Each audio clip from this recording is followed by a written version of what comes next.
성경 말씀 에베소서 3장 3절에서 5절까지 제가 읽겠습니다. 에베소서 3장 3절부터 제가 읽겠습니다.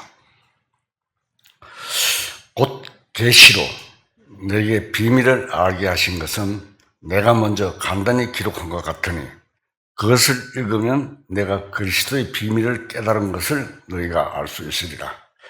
이제 그의 거룩한 사도들과 신자들에게 성령으로 되신 것 같이 다른 세대에서는 사람들의 아들들에게 알리지 아니하셨으니. 오늘은 바울의 계시된 내용을 가지고 비밀을 가지고 말씀을 좀 드리고자 합니다. 주님이 이 땅에 오신 1세기 때 주님께서 이 땅에 성령을 보내셔서 교회가 탄생할 것이라고는 예고는 2000년의 역사를 통해서 사람들의 마음에 충격을 준 가장 큰 영적인 소식이 되었습니다. 하나님이 이스라엘 백성이라고 하는 특수한 민족을 택하셨다는 것은 누구나 다 아는 사실입니다.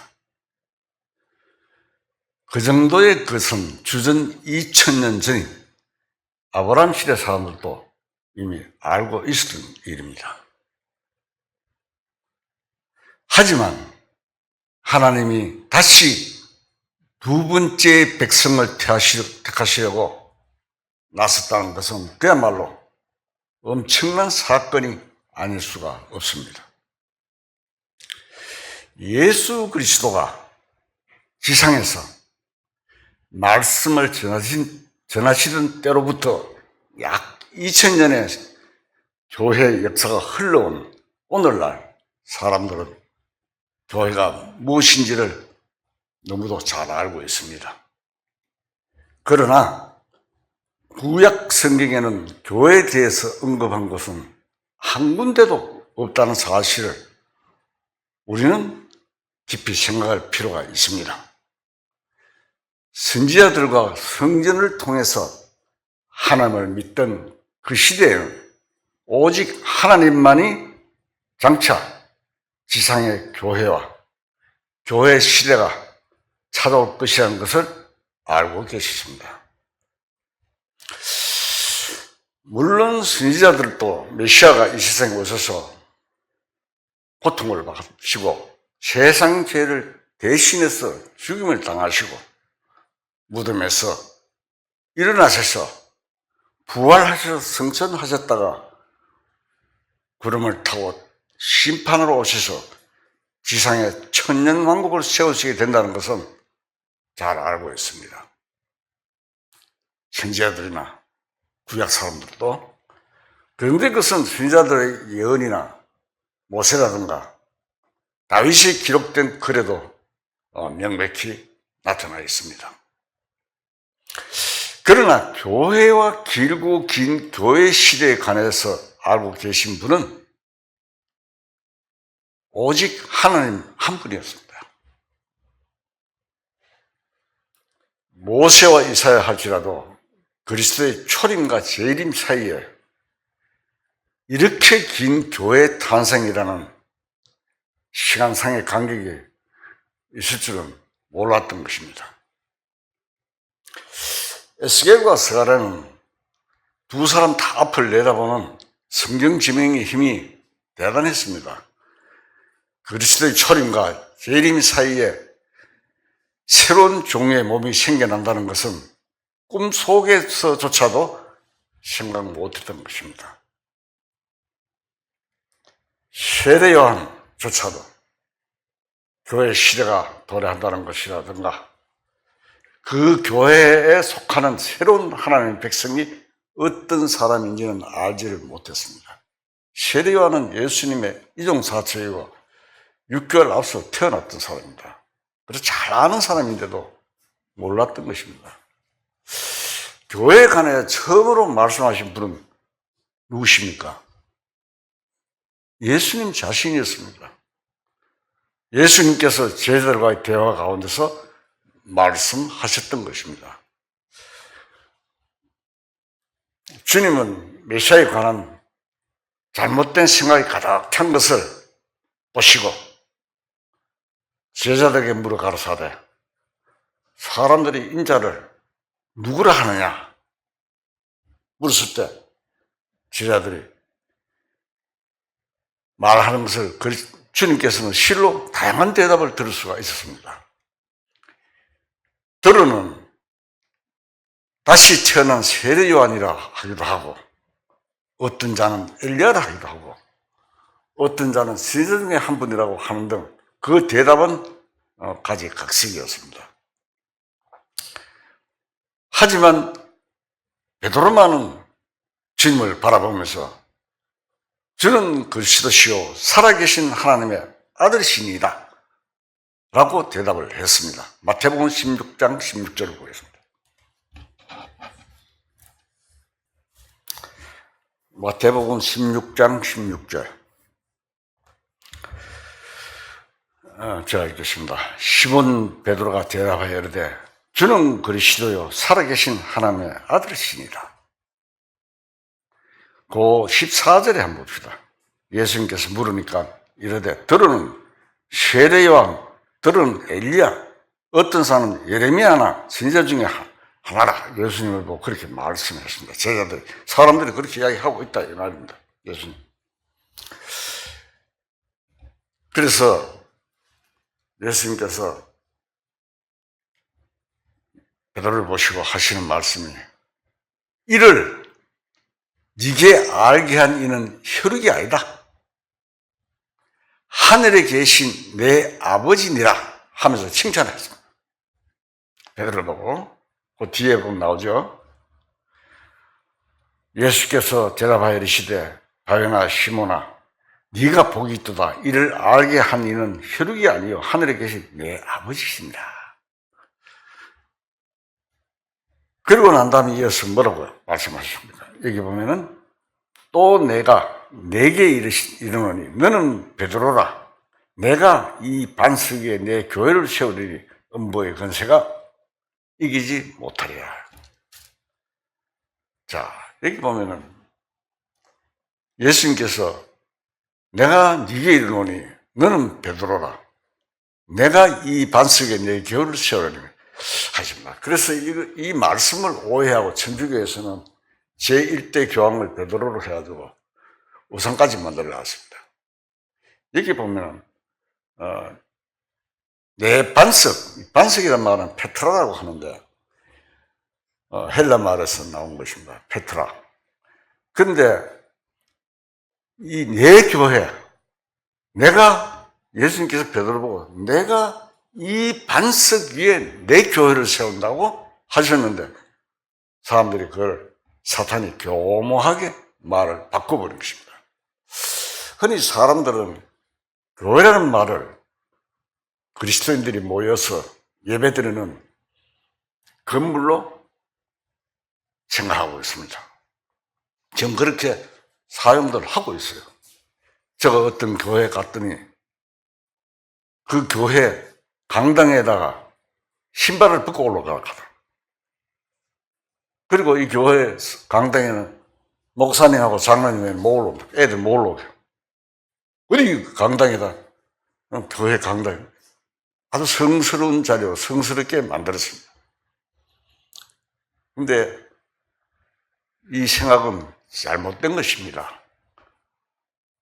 교회라는 것은 그리스도인들이 모여서 예배드리는 건물을 뜻하는 게 아닙니다. 교회란 그 자리에 모인 사람들 그 자체를 가리키는 것입니다. 그 말은 에클레시아, 이것도 헬라에서 따는 말입니다. 왜냐하면 신약 성경의 기록이 헬라어로 기록되어 있습니다. 원본이. 그리고 구약은 히브리어로 기록되어 있고, 그래서 헬라 문명 시대에 신약 성경이 기록되기 때문에 에클레시아, 교회란 말입니다. 그건 좀 부름을 받고 나온 물론 우리 찬송가에도 부름받고 나서니 우리 찬송하잖아요. 부름을 받다. 세상에서 부름을 받고 빼낸 무리를 자체를 갖다가 교회락합니다.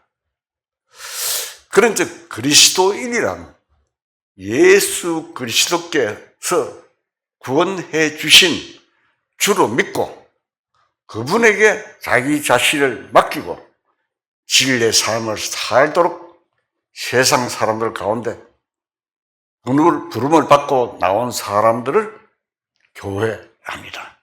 교회란 건 조직체가 아닙니다. 유기체입니다. 자, 예수 그리스도가 지상에서 말씀을 전하실 때 교회가 어떤 것인지 그 뜻을 명확하게 설명하신 적은 없지만 사도 바울은 본문에서 읽은 에베소 3장 3절에서 6절까지 보면은 에베소 교회에 보낸 편지에서 말을 했습니다. 신약시대에 들어서기 전에는, 지금까지는 유대인들만이 하나님의 택한 백성이었지만 그 후로는 이방인들도 예수 그리스도의 은혜 가운데서 새로운 특권을 누릴 수 있다는 점을 바울은 강조하고 있습니다. 우리가 믿음이라 하는 것은 하나님의 말씀, 성경 말씀을 믿고 의지하고 그것이 믿음입니다. 고황되게 그저 하나님 공상적으로 예수님 이것이 아닙니다. 주신 말씀을 믿어야 됩니다. 요한복음 1장 1절에 보면 태초에 말씀이 계시냐 이 말씀이 곧 하나님이시라 이런 말씀이십니다. 그래서 우리가 믿음이라 하는 것은 이 말씀이 성경 말씀이 어떻게 기록되어 있는가 그 말씀대로 우리가 믿는 것을 믿음입니다. 예수 그리스도의 후사가 되는 유대인과 이방인의 제자들로 이루어진 교회는 주 안에서 함께 그리스도의 크신 약속에 참여합니다. 그리하여 그들은 하나의 몸이 되고 그리스도 안에서 새 사람이 되는 것입니다. 그래서 교회 가자, 예배당 가자 하고 이랬는데 굉장히 중요한 교회라 것은 중요한 것입니다. 전에는 유대인과 이방인과 두 종류의 인간만이 존재했기 때문에 교회의 탄생에 관한 새로운 사건은 영적인 일대 전환을 의미하는 것입니다. 에베소 3장 9절을 한번 보겠습니다. 제가 읽겠습니다. 영원부터 만물을 창조하신 하나님 속에 감추었던 비밀의 경륜이 어떤 것을 드러나게 하려 하십니다. 이런 이제 교회로 말미암아 하늘에 있는 통치자들과 권세들에게 하나님의 각종 지혜를 알게 하시미니 곧 영원하신 우리 주 그리스도 예수 안에서 예정하신 뜻대로 하신 것이라. 그러므로 이제는 세 종류의 인간이 이 땅에 살고 있습니다.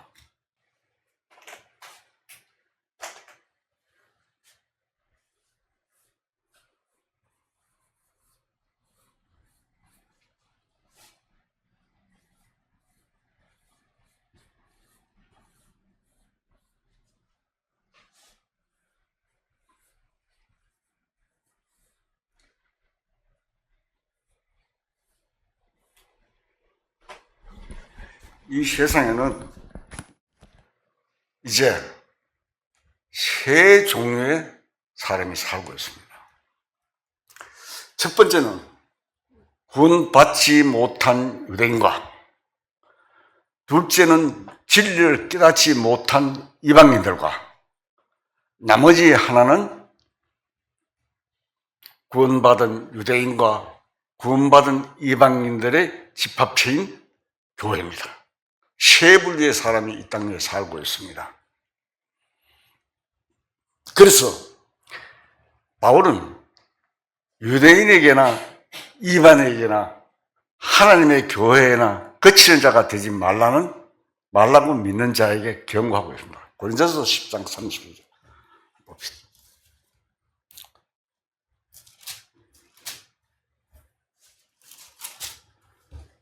고린도전서 10장 32절.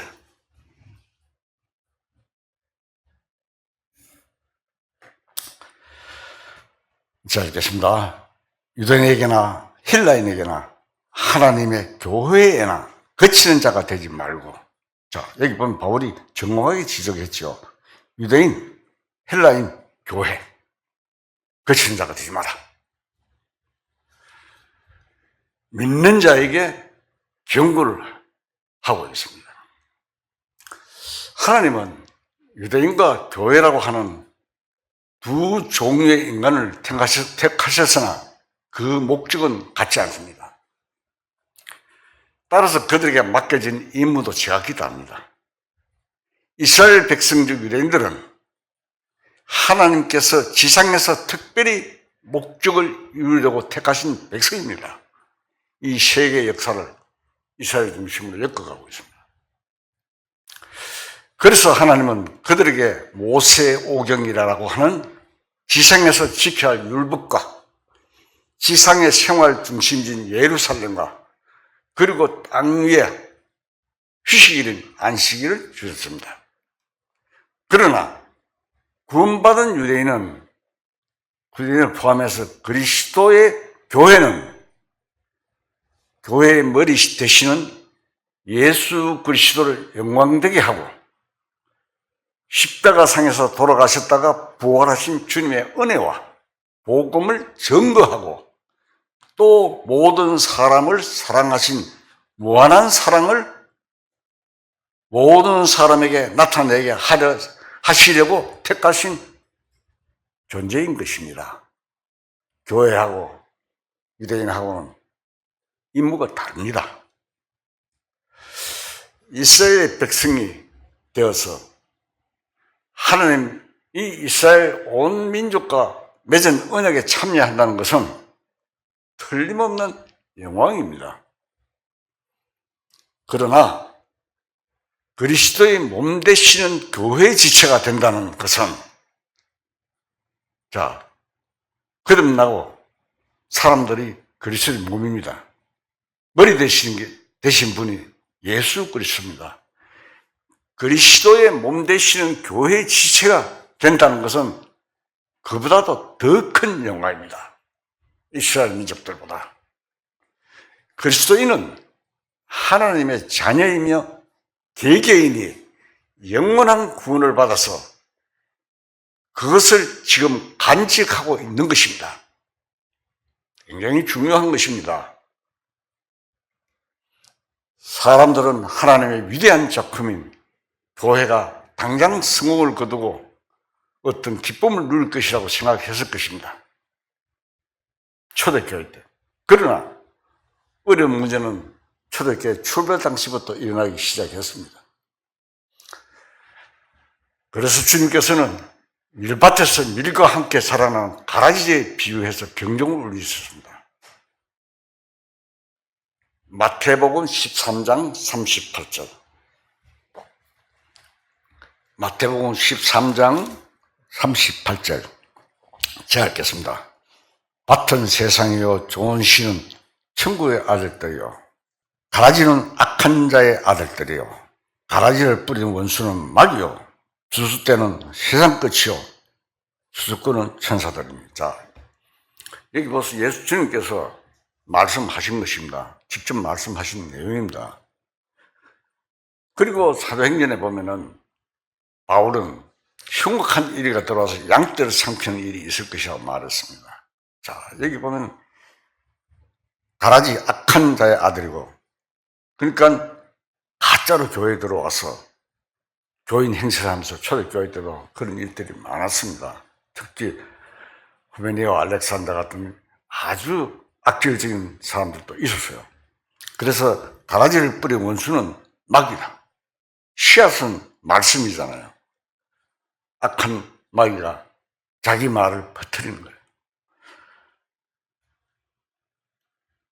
그리스도나 바울이 염려하시던 일들이 사라지는 날까지 이렇게 주님께서 한번 염려하셨고, 교회를 시작하면서 바울도 염려를 했습니다.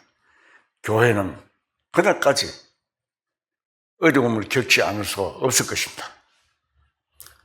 교회가 거룩하고 흠없게 유지하려는 사람들의 간절함을 흐리게 하는 일들이 너무도 빨리 일어나기 시작했습니다. 그리스도를 따르는 척 가장하고 교회에 들어와서는 교회 안에 풍파를 일으키는 사람들이 있었습니다. 그런 사람은 저도 보았습니다. 또 참된 성경의 진리와는 아무 상관도 없는 신학 이론들이 쏟아져 나와서 믿는 사람들의 마음에 속에 침투하여 그들을 이모저모로 넘어지게 하기도 합니다. 신학이 뭡니까? 사람이 신을 연구할 수가 있습니까? 신학이란 것은 사람이 하나님을, 신을 연구하는 학문을 신학이라 합니다. 우리는 모든 것의 중심이고 기준이고 성경입니다. 성경 말씀밖에 없습니다. 우리가 어떤 유명한 성도의 글이나 책도 하나의 도움을 주는 것이지 이해를 돕는 것에 불과한 것이지 진리가 될 수가 없습니다. 진리는 성경밖에 없습니다.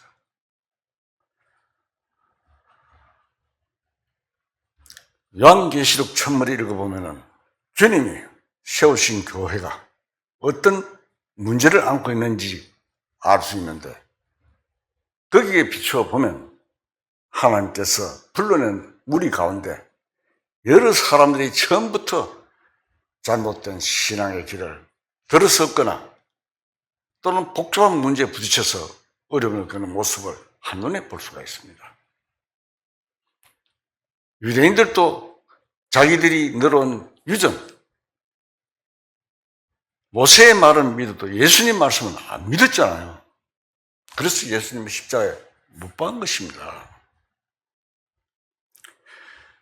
교회는 시작부터 외부에서 밀어닥치는 사탄의 방해와 저항에 부딪히는데 장애물은 그것만이 아니었습니다. 교회 내부에서 일어나는 잘못된 신앙과 믿는 자의 분열 또는 이탈도 큰 문제였습니다. 교회는 2000년 동안이나 이러한 문제가 되풀이되어 되는 가운데 성숙과 성장하여 왔습니다. 세상은 교회가 무엇인지 확실히 알지도 못했고 이 땅 위에서 교회가 하고 있는 주된 일이 무엇인지 전혀 몰랐기 때문에 교회는 항상 어려움에 처하지 않으면 안 되었습니다. 교회는 어떤 의미에서 하늘에 있는 본향을 떠나 기나긴 세월 속에서 사탄의 지배를 받고 있는 돌같이 굳은 마음을 가진 인간들 속에서 주님의 뜻을 전하고 있는 천국의 대사 같은 나그네라고 할 수 있는 것입니다. 우리는 천국 대사입니다.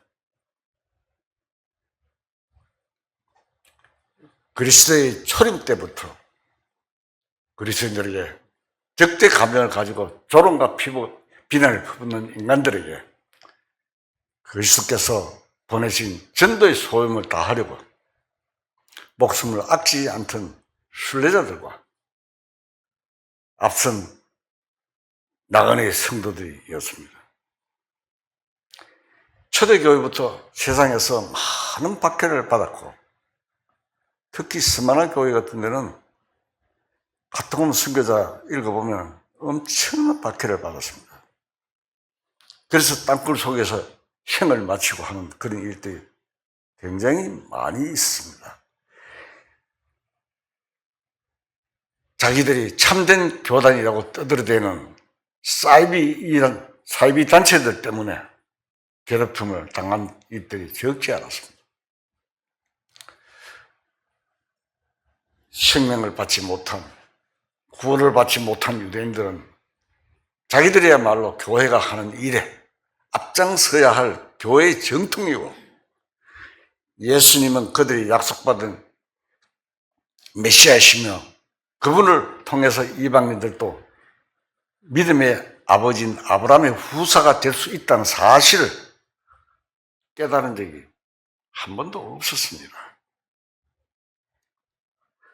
예수 그리스도를 믿는 유대인들은 옛날이나 지금이나 그들 자신들의 민족과 친구, 심한 경우는 부모 형제들로부터도 비판과 학대를 받고 박해를 받아 추방당하다시피 모진 박해를 받아왔습니다.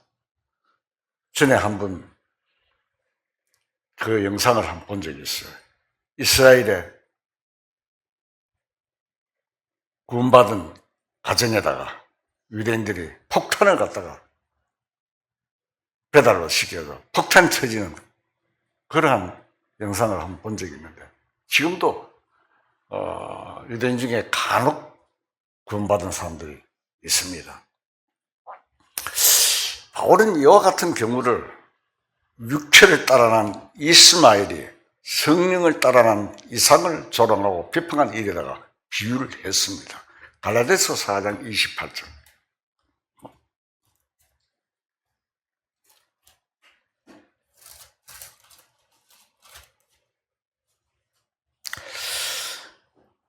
갈라디아서 4장 28절. 자, 읽겠습니다.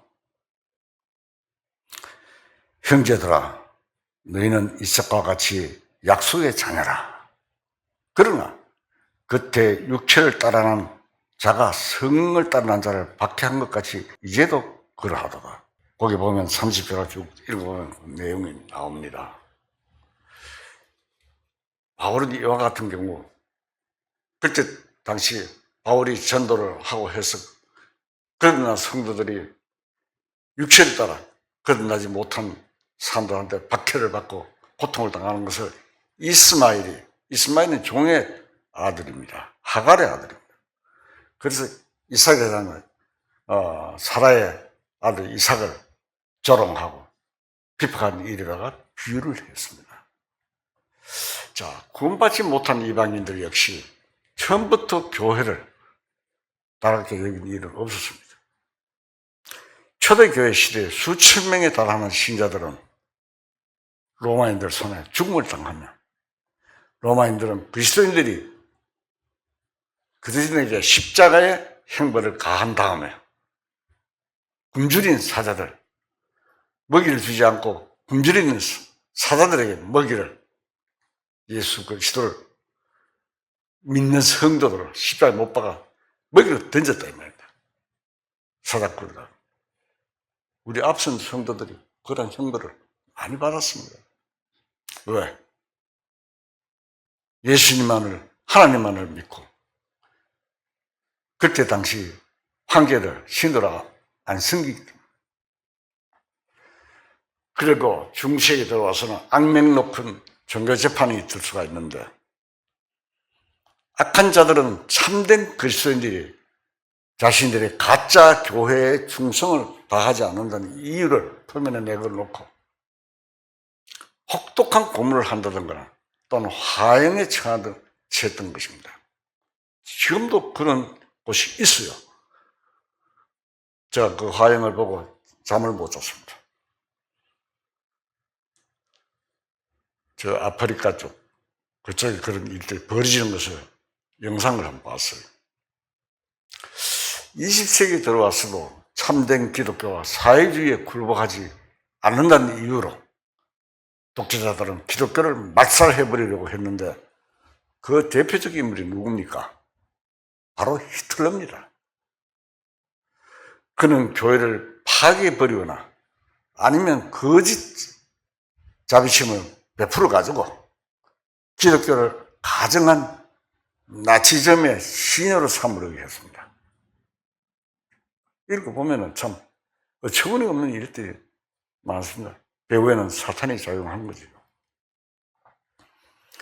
세계 많은 국가들을 장악하고 있는 공산권에서는 지금 이 시간도 참된 그리스도인들이 지금까지도 조직적으로 적발당하고 공포 분위기에 사로잡히고 혹은 투옥당하며 고문당하며 죽임을 당하고 있습니다.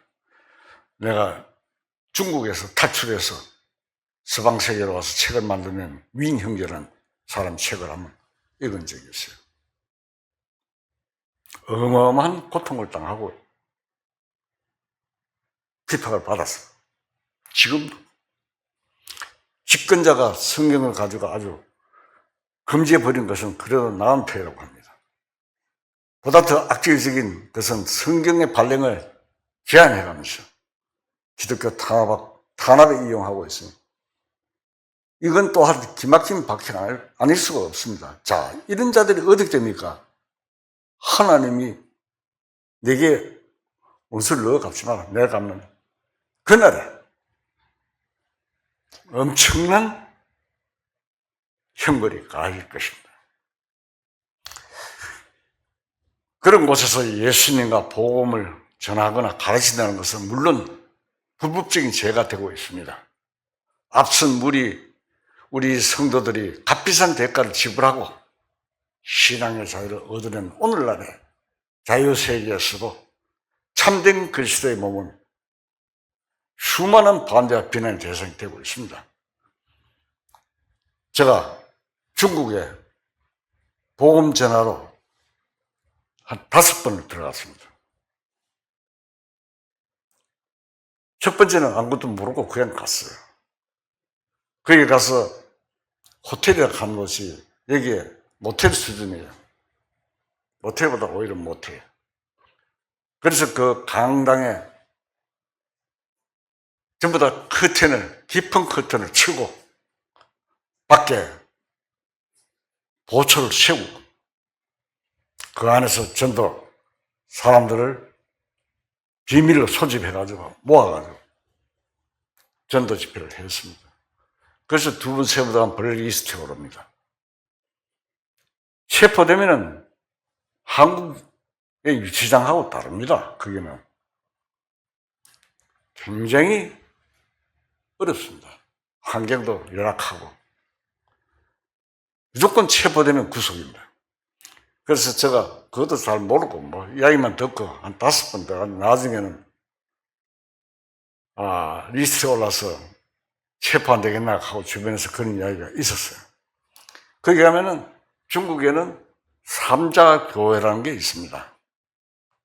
단지 세계적으로 교회에 대해서 너무 박해를 하니까 여론이 좋지 않으니까 교회는 하되 삼자교회라는 이름을 줘서 교회를 하게 합니다. 그것은 삼자교회라고 하는 것은 공산당의 지배를 받고 또 거기에 모든 인사 문제, 설교 내용 문제, 모든 것들을 모두 다 검열을 받아야 됩니다. 그것이 의용단체지, 공산주의 의용단체지 그게 무슨 교회입니까? 그 교회 가봤어요. 삼자교회. 직접. 그런 곳이었습니다. 참된 교회를 비난하고 억누르고 괴롭히기를 직업으로 삼고 있는 거짓 단체와 지금도 그런 단체 있어요. 사이비, 이런 연구회 해가지고는 업으로 삼고 그런 거 하는 사람들 있어요. 그런 단체와 타락한 교회는 성경에도 없는 가르침을 널리 보급하기에 혈안이 되어 많은 사람들을 엉뚱한 방향으로 끌고 가고 있습니다. 성경에서도 천하를 다져 하나를 얻으면 자기보다 지옥 자식이 변화되게 한다고 하는 그런 말씀이 있죠. 가짜가 너무 많으세요. 사탄의 영향입니다. 사탄에 속한 악한 자의 기만은 계속되고 교회는 선한 삶으로 살아가면서 앞으로 나갈 뿐입니다. 마태복음 7장 13절 보겠습니다. 좁은 문으로 들어가라. 멸망으로 인도하는 문은 크고 그 길이 넓어 그리로 들어가는 자가 많고 생명으로 인도하는 문은 좁고 길이 협착하여 찾는 자가 적음이라. 자, 분명히 기록되어 있죠. 다시 한번 누가복음 13장을 한번 봅시다. 누가복음 13장 24절. 자, 됐습니다. 좁은 문으로 들어가기를 힘쓰라. 내가 너에게 이르노니 들어가기를 구하여도 못하는 자가 많으리라. 쭉 내용 읽으면 여러 가지 내용이 나옵니다. 자, 사탄에 속한 악한 자의 기만은 계속되고 교회는 선한 삶을 살면서 앞으로 나가야 됩니다. 그 길밖에 없습니다. 참 교회가 이 세상에서 힘든 나그네 생활을 하고 있다는 것은 모든 성도들이 알고 있는 사실입니다. 교회는 이 세상에서 육신적으로 편안하고 그럴 수가 없습니다. 앞으로 주님이 오셔서 주님의 통치하에 세상이 바뀌는 날까지 고난은 떠나지 않을 것입니다.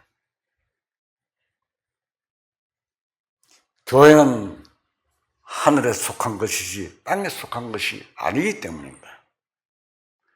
그래서 교회는 나팔소리와 함께 저 높은 것을 향해 갈 수 있는 약속된 그날을 애타게 우리가 기다리고 있는 것입니다.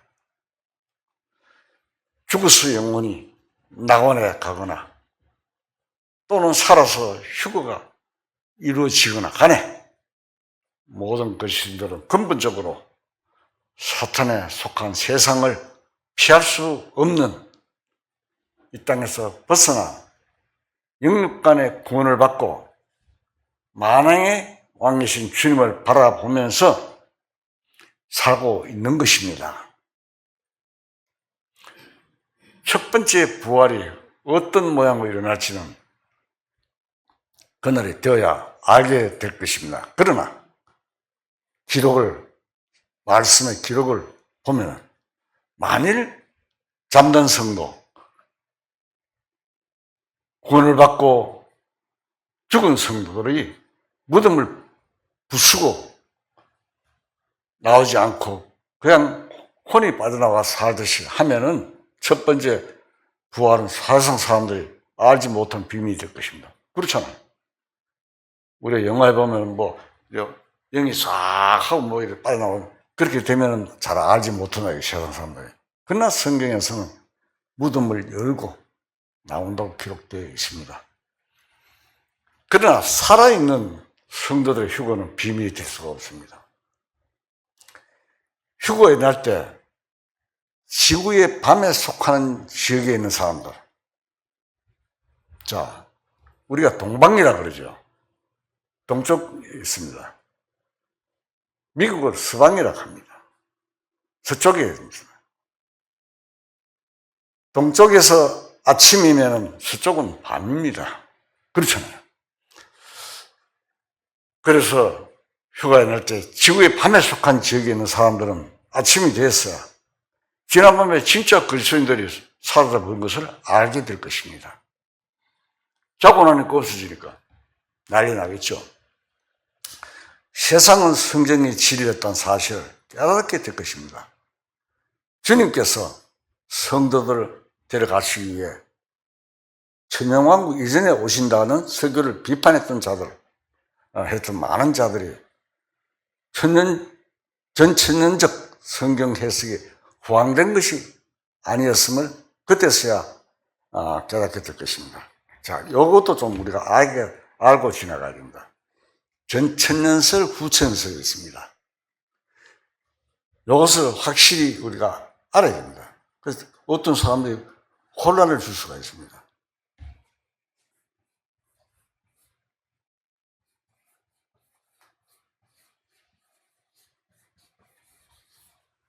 전천년설과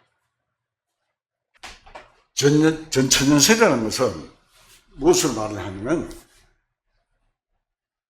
예수님의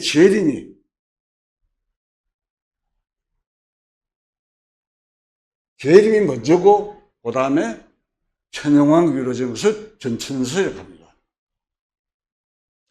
그런데 후천년설은 뭘 말하냐면 앞에 전설이 있고 예수님이 재림이 전설 후에 있다 이 말입니다. 자, 확실해야 되는 것은 예수님이 재림하시고 난 다음에 천년왕국이 이루어지는 것입니다. 그러나 예수님이 오시기 전에 이미 천년왕국이 이루어지고 예수님이 재림한다는 설을 가지고 사람들을 현혹시키고 있습니다. 반드시 예수님이 올리브산에 재림하시고 난 다음에 천년왕국이 이루어집니다. 천년왕국이 있기 전에 재림이 먼저 있다 이 말입니다. 그리고 후천년설이라고 하는 것은 이미 천년왕국이 이루어지고 예수님이 후에 오신다. 그 잘못된 겁니다. 성경에 잘못 해석하고 잘못된 내용을 퍼뜨리고 있는 것입니다. 자, 여기 보면은 이 휴거가 이루어졌을 때 전천설 성경 해석이 잘못됐다고 했던 사람들이 그때야 깨닫게 된다 이 말입니다. 누가복음 17장 34절을 찾겠습니다. 누가복음 17장 34절 제가 읽겠습니다. 내가 네게 이르노니 그 밤에 둘이 한 자리에 누워있으면 하나는 데려감을 얻고 하나는 버려둠을 당할 것이요 두 여자가 함께 맷돌을 갈고 있으면 하나는 데려감을 얻고 하나는 버려둠을 당할 것이요 그 36절에는 난하줄에 밑에 줄에 보면 나옵니다. 두 사람이 밭에 있으면 하나는 데려감을 당하고 하나는 버려둠을 당할 것이요 이렇게 되어 있죠. 자, 이 말은 무슨 말이냐면 우리는 지구가 둥글다는 사실을 콜럼버스에 의해서 입증되기 이전에 예수님이 콜럼버스 전에 예수님께서 오셨잖아요. 예수님께서 이 말씀을 하셨습니다. 이미 이때 증명되었습니다. 자, 여기 보면은 그 밤에 둘이 한 자리에 누워 있으면 이 말은 밤을 말합니다. 밤 시간을 나타냅니다. 두 여자가 함께 맷돌을 갈고 있으면 이것은 아침이나 저녁에 식사 준비하는 시간입니다. 그 다음에 두 사람이 밭에 있으면 한낮을 의미합니다. 자, 만일 휴거가 낮에 일어난다면 그것은 엄청난 사건이 될 것입니다. 어떤 사람은 한국의 어떤 삼각사인가 어딘가 신호도 있고 예수님 재림하신다고 전부 다 가서 밤새가 있어도 기억나지 신문에도 그 카메라까지 비추고 난리지겠죠. 잘못된 겁니다. 왜? 지구가 둥글기 때문에 밤과 그 다음에 아침이나 저녁이나 낮이나 똑같이 동시에 지구가 둥글기 때문에 한날이 이루어집니다. 그런데 낮에만 이루어지면 밤에 사람은 휴가 안 됩니까? 잘못된 거죠. 성경을 잘못 해석한 거죠. 그것은 사탄의 복음입니다. 만약에 낮에 휴가 일어난다. 그것은 엄청난 사건이 될 것입니다. 노아 때와 같이 마태복음 24장 한번 봅시다.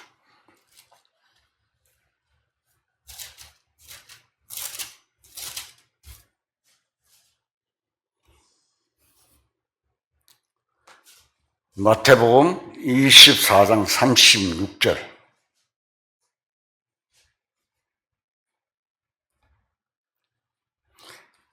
제가 읽겠습니다. 그러나 그날과 그때는 아무도 모르나니 하늘의 천사도 아들도 모르고 오직 아버지는 아시느니라. 노아의 때와 같이 인자의 마음도 그러하리라. 주님께서 말씀하시고 있습니다. 홍수전에 노아가 방주에 들어가던 날까지 사람들이 먹고 마시고 장가가고 시집가고 있으면서 홍수가 나서 그들 다 메래까지 깨닫지 못하였으니 인자의 마음도 이와 같으리라. 자, 노아 이야기하면 사람들이 소설같이 이야기를 들어요. 노아 홍수 믿습니까? 노아가 100년은 되는 세월을 보내면서 배를 짜고 배를 만들고 배의 제도, 크기와 높이와 안에 들어가는 모든 나무가 잣나무로 하고 역청을 바르고 상세하게 기록을 해놨습니다. 그렇게 하면서 사람들에게 이야기를 했어요. 앞으로 대홍수가 일어난다. 하나님 멸망을 시킨다. 해도 농담도 이고 콧등도 안 끼는 거예요. 이쪽 길로 갔다 이쪽 길로 흘려버려요. 그래서 배를 다 만들고 8명이 노아 부부가 그 다음에 세 아들하고 부부 해서 8명이 살았습니다. 그런데 그 노아배가 지금 여러분들이 잘 알듯이 소련과 터키 국경에 있는 아라라트 산이라고 있어요. 성경에 보면 아라라트 산에 머물렀다 했어요. 아주 지명까지 되고 거기에 배가 머물렀다. 비가 끝나고 창세기 나오죠. 그런데 소련과 터키 국경에 있는 아라라트 산에는 현재 거기에 노아 방주가 발견되어 있습니다. 그 발견이 안 돼도 사실이지만은 우리가 여러 가지 정표로 알 수 있습니다. 미국의 유명한 협곡 그랜다 캐냐 그 홍수가 물이 빠져나가면서 그렇게 만들어진 것입니다. 지금 어느 나라가 뭐 세계 테마 기행 그 프로그램을 딱 보니까 산에 바위같이 산 정상 바로 그 속에 소금 바위가 있어요. 그 소금을 캐가지고 팔고 있더라고요. 우리가 대리석이나 바위를 깨듯이 그렇게 캐고 있어요. 자, 여러분 한번 생각해 보십시오. 산 꼭대기에 무슨 소금이 거기 왜 있습니까? 그때 홍수가 나면서 물이 빠지면서 바닷물이 갇혀가지고 그게 소금이 된 것입니다. 그리고 또 어느 나라 같은 데는 그 굴 속에서 바닷물이 나와서 염전을 만들고 있잖아요. 그 소금을. 산에서.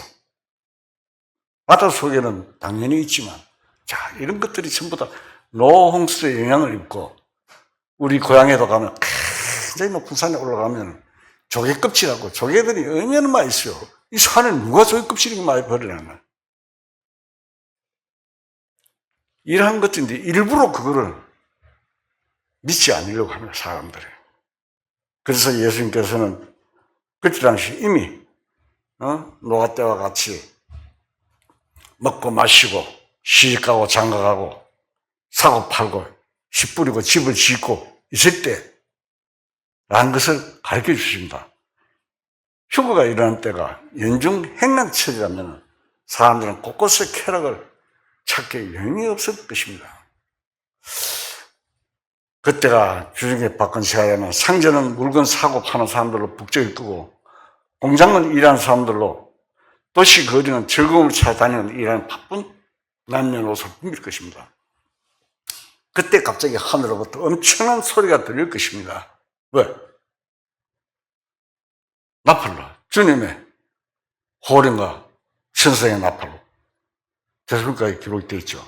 자, 대부분의 사람들에게 그렇게 그것이 놀랍고 무슨 소리겠지만 수많은 그리스도인들에게는 주님의 음성으로 들을 것입니다. 다메섹에서 사도 바울이 주님의 음성을 듣던 것 같이 엄청난 놀람에 겁에 질린 사람들이 정신을 찾을 때는 이미 많은 사람들이 행방불명되었을 것이고 그 없어진 사람들이 다름 아닌 그곳에서 가장 훌륭한 사람들이었음을 알게 될 것입니다. 왜? 백화점이나 은행이나 공장이나 기타 회사에서 일하는 성실한, 그리스도는 성실하잖아요.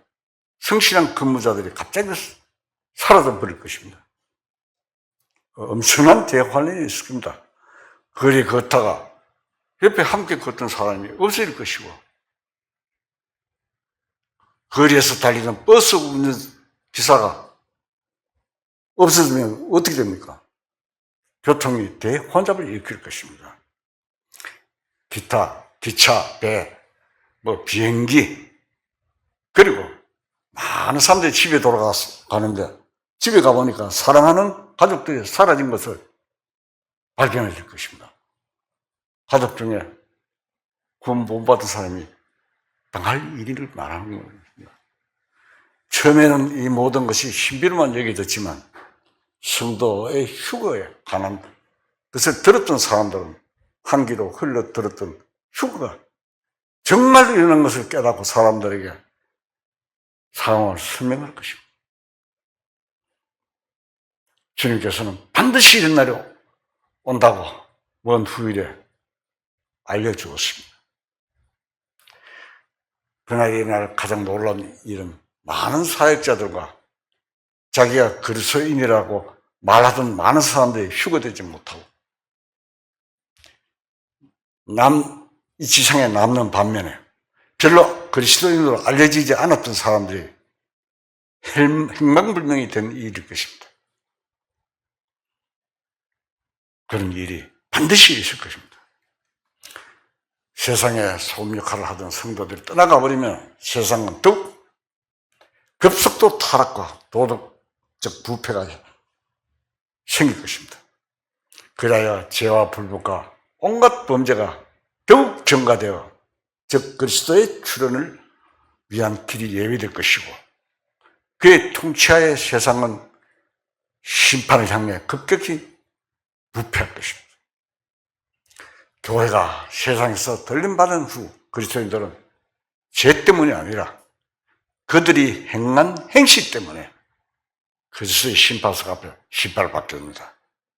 죄는 이미 다 끝났습니다. 세상에서 죄를 지으면 징계를 받습니다. 그러나 그 행한 행실 때문에 킹제임스 성경은 회개의 보고라고 되어 있어요. 좀 부드럽게 기록되어 있죠. 행한 행실에 대해서 심판을 받게 됩니다. 성도들이 들림받고 심판까지 받은 후에 교회는 그리스도의 신부가 될 것입니다.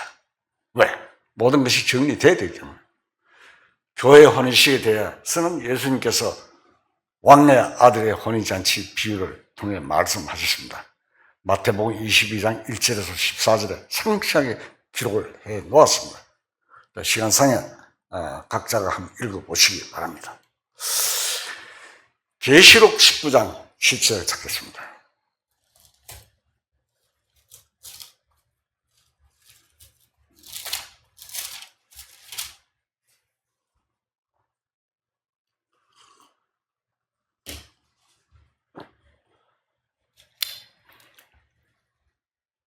계시록 19장 7절 우리가 즐거워하고 크게 기뻐하며 그에게 영광을 돌리세 어린 양의 혼인 기약이 이르렀고 그의 아내가 자신을 위해 준비하였으므로 그에게 빛나고 깨끗한 세마포 옷을 입도록 허락하셨으니 이 세마포 옷은 성도들의 옳은 행실로다 하더라. 천사가 내가 말하여 기록하라. 어린 양의 혼인잔치에 청함을 받은 자들은 복이 있도다 하고 또 내게 말하되 이것은 하나님이 참되신 말씀이라 하기로. 저기 보면 신부의 혼인식이라고 하지 않고 여기 보면은 어린 양의 혼인식이라고 한 것이 굉장히 중요한 내용입니다. 성전 혼인식은 신부의 소망이 실현되는 절정이기도 하지만 그와 비교될 수 없을 정도로 중요한 사실은 바로 이 혼인식이 자세히 들어야 됩니다. 세상의 기초 이전에 하나님께서 아들을 위해 세우신 계획이 성취되는 결정이라는 점입니다. 그러니까 세상을 창조 이전에 하나님께서 기초 이전에는 세상을 만들기 이전에 하나님이 아들을 위해 세우신 계획이 성취되는 결정이라는 점입니다. 에베소서 1장 4절 봅시다.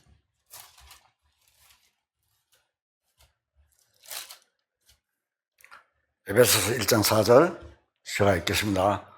곧 창세 전에 그리스도 안에서 우리를 택하사 우리로 사랑 안에서 그 앞에 거룩하고 흠이 없게 하시려고. 자, 뭐라고 했습니까? 창세 전에, 창세라 한 사람, 세상을 땅을 만들 때는 말합니다.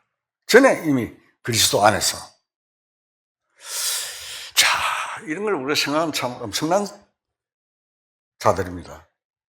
어린 양의 혼인식은 사람이신 그리스도의 기쁨의 절정입니다. 그분이 사람이 아니었다면 이 혼인은 서로 다른 체질을 가진 두 존재의 결합이 될 것입니다. 그렇지 않습니까? 신과 사람이 되니까. 어린 양의 신부인 우리가 사람이기 때문에, 이 때문에 예수님께서 하늘에 올라가실 때 사람의 본성을 가지고 가셨고, 하늘에 계신 예수 그리스도는 지금도 사람으로 계십니다. 디모데전서 2장 5절 봅시다. 디모데전서 2장 5절입니다. 자, 읽겠습니다.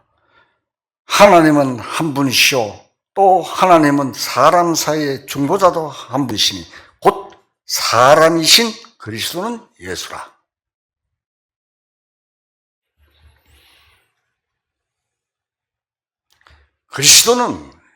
그리스도의 신부는 세상의 기초가 놓이기 이전에 선택되었지만 약혼이 이루어진 것은, 예수님과 약혼이 이루어진 것은 그리스도께서 인생을 입으시고 또 인간 예수 그리스도께서 세상에 올라가신 뒤였습니다.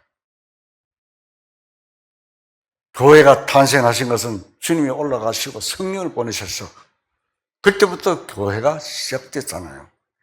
긴 약혼 기간을 갖는 사람들이 들어있지만 교회와 그리스도의 약혼 기간이, 지금 우리가 주님하고 약혼 차입니다. 그래서 휴거대에 올라가서 결혼식을 하잖아요. 이 약혼 기간보다 더 긴 건 없습니다. 주님께서 신부를 맡기 위해서 2000년을 기다리고 계십니다, 지금. 이제 그 기다림은 곧 끝날 것입니다. 이제 얼마 안 있으면 하늘에서 기쁨의 크나큰 소리가 울려 퍼질 것입니다. 우리가 즐거워하고 그 기뻐하며 그의 영광을 돌리세. 어린 양의 혼인 기약이 이르렀고 그의 아내가 자신을 준비하였으므로 계시록 19장 7절에 기록되어 있습니다. 역사상 국제적인 관심을 불러일으키는 왕실 간의 혼인식도 많이 있습니다.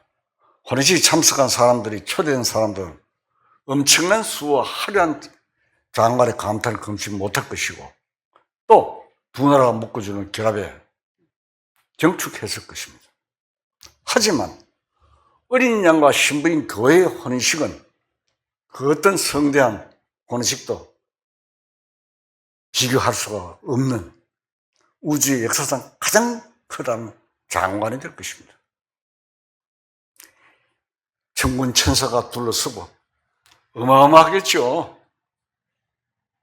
골저후서가 12장에 보면 그런 내용, 바울이 낙원에 가서 그 내용을 보고 감탄하는 내용이 납니다.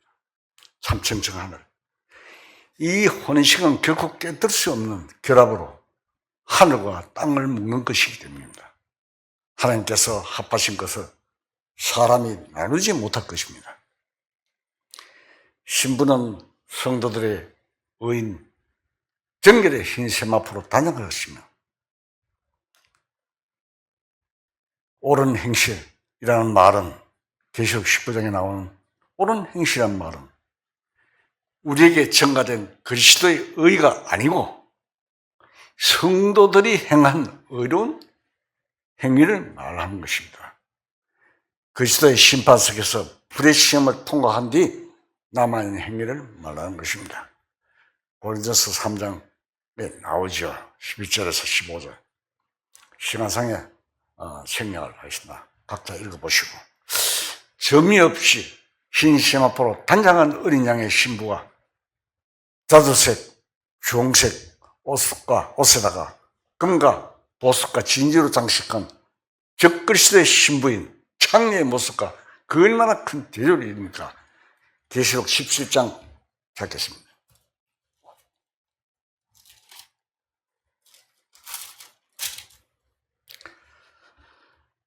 계시록 17장 3절 제가 읽겠습니다.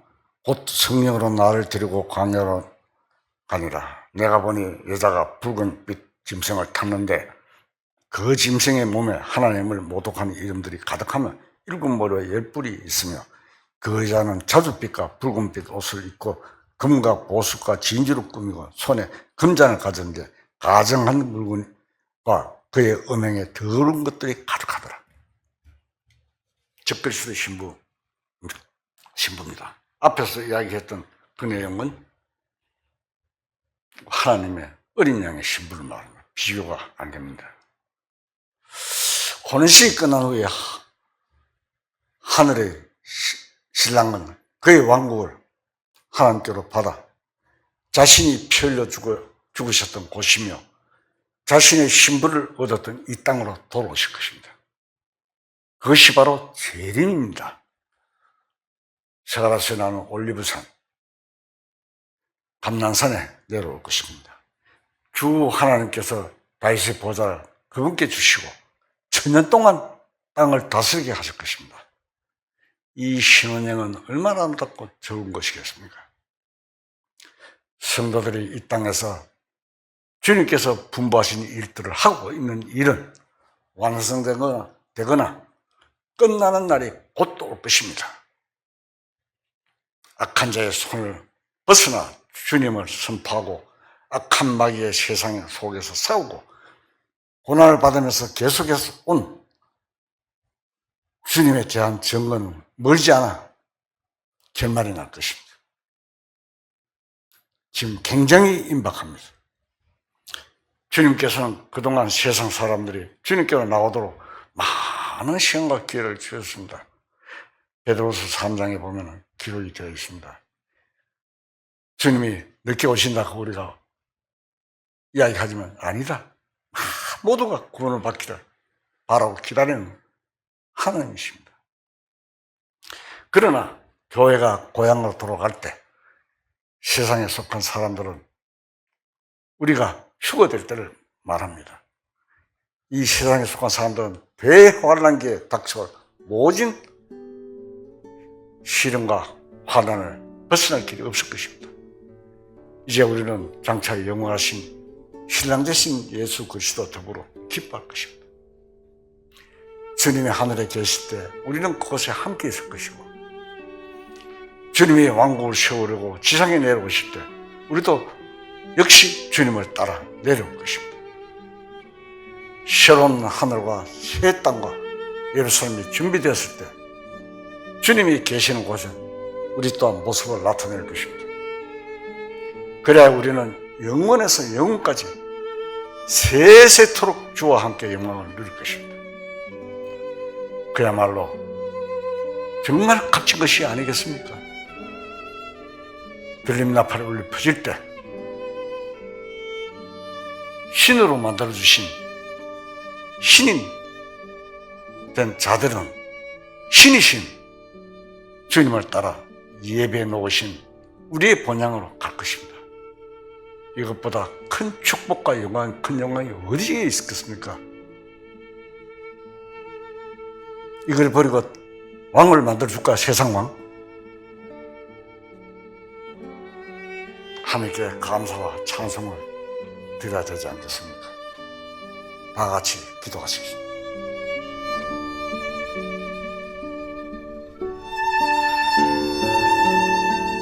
사랑과 은혜가 풍성하신 하나님 아버지, 하나님의 깊고 오묘한 말씀을 일부나마 깨달아 감사한 마음으로 신앙생활을 할 수 있게 일깨워 주신 하나님께 감사와 찬송을 드립니다. 또한 주님의 은혜 잊지 말고 기억하며 주님의 도우심으로 사탄의 공격을 이기고 승리의 신앙생활을 하다가 주님을 만날 수 있게 도와주시옵소서. 모든 말씀 우주 예수 그리스도 이름으로 감사하며 기도드리옵나이다. 아멘. 아멘.